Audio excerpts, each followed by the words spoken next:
Assalamualaikum warahmatullahi wabarakatuh. Perkenalkan, nama saya Mia Udina dari kelas SBS 7 Perbankan Syariah. Di sini saya akan menjelaskan tentang pengertian dan persamaan dasar akuntansi. Akuntansi ini merupakan standar baku yang diatur oleh Ikatan Akuntan Indonesia atau IAI. Dengan penyataan standarnya ada di Standar Akuntansi Keuangan atau PSAK. Jadi seluruh Indonesia sama semua. Untuk di tingkat internasional, standar yang digunakan adalah IFRS atau International Financial Reporting Standard. Persamaan dasar akuntansi. Harta sama dengan utang plus modal. Sebelum masuk ke contoh soal, kita perlu mengetahui akun-akun yang terdapat di dalamnya. 1. Akun harta atau aset.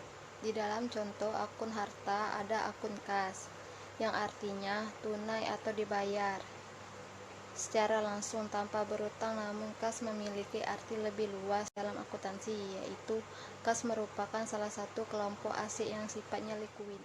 2. Surat-surat berharga. Surat berharga adalah surat pengakuan utang, wesel, saham, obligasi, sekuritas kredit atau setiap derivatifnya, atau juga kepentingan lainnya, atau juga suatu kewajiban dari penerbit dalam bentuk yang lazim diperdagangkan dalam pasar modal dan pasar uang.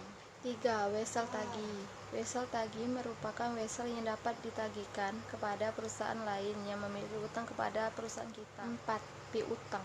Piutang itu yaitu salah satu unsur dari aktivitas lancar atau aset ekonomi yang mudah dicairkan dalam neraca perusahaan, yang timbul akibat adanya penjualan barang, jasa, atau pemberian kredit terhadap debitur yang pada umumnya diberikan tempo 30 hingga 90 hari untuk membayarnya.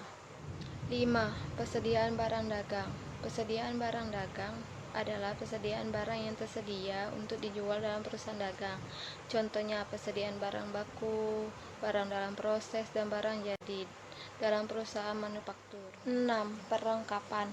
Perlengkapan merupakan barang-barang yang dimiliki perusahaan yang bersifat habis dipakai atau bisa dipakai berulang kali. 7. Bayar sewa di muka.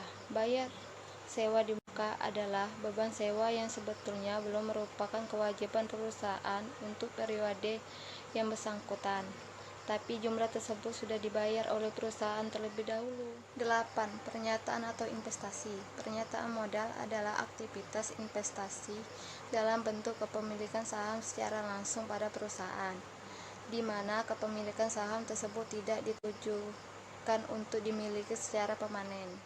9. Harta tetap. Harta tetap adalah yang dimiliki oleh perusahaan yang secara tetap atau yang sifatnya permanen dan dipergunakan oleh perusahaan untuk menjalankan kegiatan usaha perusahaan. 10. Harta tidak terwujud. Harta tidak terwujud adalah aset non-moneter teridentifikasi tanpa wujud fisik. Selanjutnya, akun utang atau liability. Contoh akun utang yaitu utang lancar. Utang lancar adalah utang yang harus dibayar dalam perkode atau jangka waktu yang 1 tahun. Misalkan 1. Wesel bayar. Wesel bayar adalah suatu janji tertulis tanpa syarat yang ditandatangani oleh seseorang untuk membayar sejumlah uang tertentu pada suatu tanggal yang telah ditetapkan dalam wesel bayar tersebut di masa yang akan datang. 2. Utang usaha. Utang usaha adalah kewajiban yang harus segera dibayarkan atau lancar dalam jangka waktu singkat yang muncul karena transaksi pembelian secara kredit. 3. Biaya yang harus dibayar. Biaya tersebut sudah merupakan kewajiban perusahaan, sehingga masih merupakan utang atau kewajiban yang harus ditanggung oleh perusahaan untuk melunasinya. 4. Pendapat diterima di muka. Pendapat diterima di muka ini terjadi karena adanya pembayaran dari konsumen, namun produk dan jasanya belum diberikan oleh perusahaan. 2. Utang jangka panjang. Utang jangka panjang adalah utang yang dibayar dalam waktu lebih lama dan berisi periodik. Misalnya utang bank. Utang bank adalah suatu pinjaman modal atau uang kerja yang diberikan oleh bank kepada perseorangan atau perusahaan yang harus dibayar atau dikembalikan dalam jangka waktu tertentu dan telah disepakati antara kedua belah pihak. Utang hipotek. Utang hipotek tersebut didapat dengan jumlah berupa harta tidak bergerak, misalnya tanah, gedung, mesin, dan lain-lain. Utang obligasi.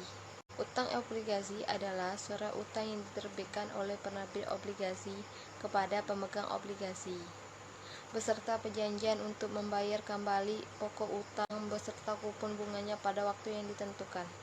3. Utang lain-lain, misalnya utang kepada direktur atau pemegang saham. Akun modal atau equity. 1. Akuntansi modal pada perusahaan perseorangan disertai nama pemilik, sedangkan akuntansi modal pada persekutuan disertai nama sekutu. Pada perusahaan perseorangan terbatas, akuntansi modal disebut dengan modal saham.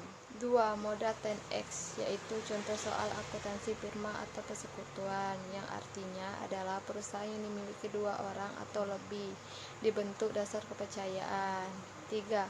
Modal saham. Modal saham adalah tanda penyertaan atau kepemilikan seseorang atau badan dalam suatu perusahaan atau perseorangan terbatas.